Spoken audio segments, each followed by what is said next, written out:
안녕하세요.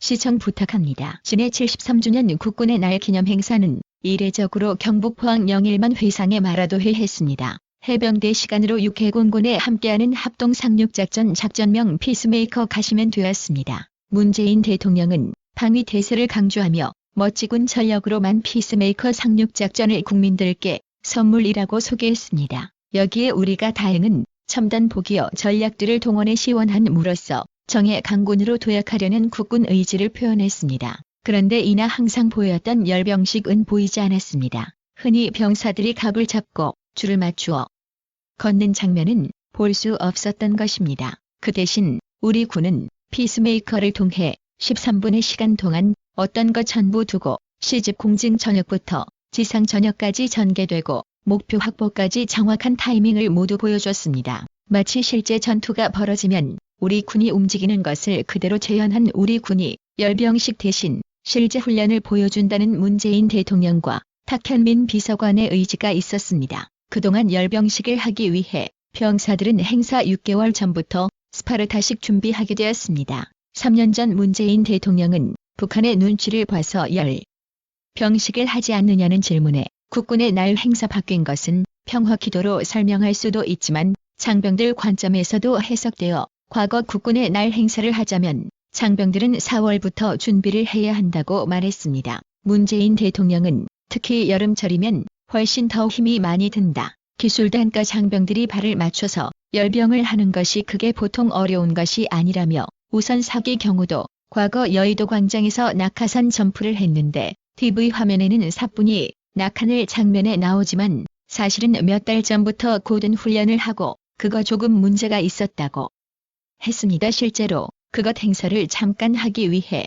병사들이 피땀 흘려 고생하는 것은 아무런 실익이 없다고 지적되었습니다. 문재인 대통령 그러면서 국군의 날은 장병이 주인이 되는 날이야 한다고 말했습니다. 이런 문제점을 지적하고 이번 행사를 기획하는 데는 탁현민 비서관 역할도 컸던 것으로 알려졌습니다. 지난 2013년 비서관이 청와대 오기 전에 국군의 날 행사를 보고 이런 글을 올렸습니다. 당신 교수는 자신의 트위터에 국군의 날 하루만이라도 사병들 고생 좀 시키지 말고 장교 대리랑 장군들 완전 무장 에버랜드 시켰음 얼마나 아름다웠을까라는 글을 남겼습니다. 땀 흘리며 행진하는 병사들이 앞으로 차를 타고 가는 장교와 장군들의 대비되는 모습은 이런 문제식의 설득력을 더해주었습니다. 2018년 북한 눈치 봐서 열병식 안냐는 질문에 청와대 김미경 대변인은 이렇게 말했습니다. 세계 최강이라고 하는 미국의 군대에서 우리 국군의 날처럼 열병식을 한다는 얘기를 들어본 적이 없다. 강한 군대로 가는 것이 겉으로 드러난 모습을 평가될 수 없다고 생각한다. 결국 이런 문제식으로 그동안 했던 열병식 행사가 사라지고 실전 훈련으로 이루어진 73주년 영상은 큰 화제가 되었습니다. 일본에는 방송국은 11일 영상을 유튜브에 올렸습니다. 그러니까 이 영상 일본의 네티즌들은 이런 댓글 달았습니다. 정책 시행 빼고 진짜 멋지다. 굉장히 멋지잖아. 어쩐지 미국의 영화를 보고 있는 느낌인데 대단하네요. BGM 이 할리우드 영화관 카메라 워크 3명하고 좋네요. 마지막 고객이 보았다. 기분 탓인가. 한국군의 화면 연출 좋아 이러니저러니 해도 적국으로 둘러싸고도 국가로 유지하고 있는 한국은 굉장하네요. 과연 군사력 세계 6위 상륙작전 연습은 어디에 도착하는 거야? 북한, 일본, 중국, 러시아, 일본의 네티즌들은 하나같이 대단하다는 반응을 보이면서도 마치 상륙작전 같다며 우리는 표정도 여기 한국 네티즌 이렇게 말했습니다. 일본 상륙작전 아니니까 안심하고 보세요. 하지만 국내 커뮤니티에서는 이게 혹시 24시 대마도 상륙작전이 아니 나는 거지 나왔습니다. 결국 한국은 국군의 날 열병식 대신 전세계 국가 교육 의심을 유감없이 보여주었습니다. 그런데 앞으로 우리 군 전력의 핵심이 될 것이라는 KF-21 전투기가 앞으로 게임 체제에서 이를 뛰어넘는 게임 파괴자가 될 수도 있다는 말이 나오고 있습니다. 지난달 폴란드에서 열린 국제방위산업전시회 미국 공군의 미래 무인 전투기 사업 미래코인 XQ-58A 발키리의 축소 모양이 전시되었습니다.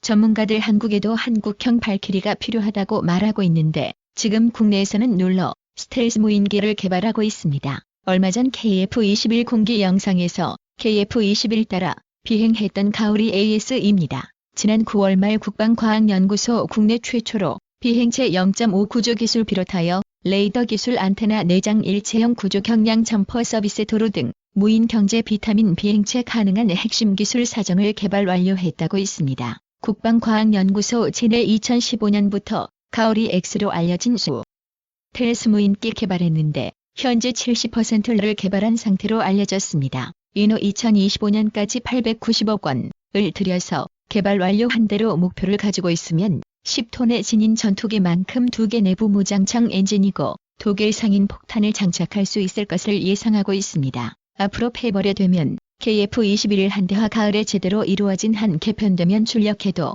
북한의 전력은 사람이 사려다 나를 괴멸시킬 수 있을 것으로 보고 있습니다. 그렇게 되면은 게임 체인저가 아니라 게임 파괴자가 된다는 것입니다. 이런 건 최근 인도네시아는 아직도 KF-21 분담금을 내지 않아서 논란이 되고 있습니다. 10일 방사청장은 인도네시아에게 아직도 분담금을 받지 못한 점이 지적당했는데 지난 4월 인도네시아는 분담금을 얘기를 하고 아직 내지 않았으니 드러날 것입니다. 방사청장 11월까지는 해결하긴 한다고 했는데 만약 그때도 되지 않는다면 국내에서는 인도네시아를 버리고 개발하자는 말은 더 커질 것으로 보이고 있습니다. 또한 최근 한국항공우주산업카이에서는 우리나라 우주산업 한 단계 업그레이드할 비장의 무기가 제작되었다고 알렸습니다. 오는 10월 20일 발사 예정인 누리호입니다. 누리 5내 1.5톤급 실용위성을 지구 상공 600에서 800km 저궤도에 투입할 수 있는 3단계 발사체입니다.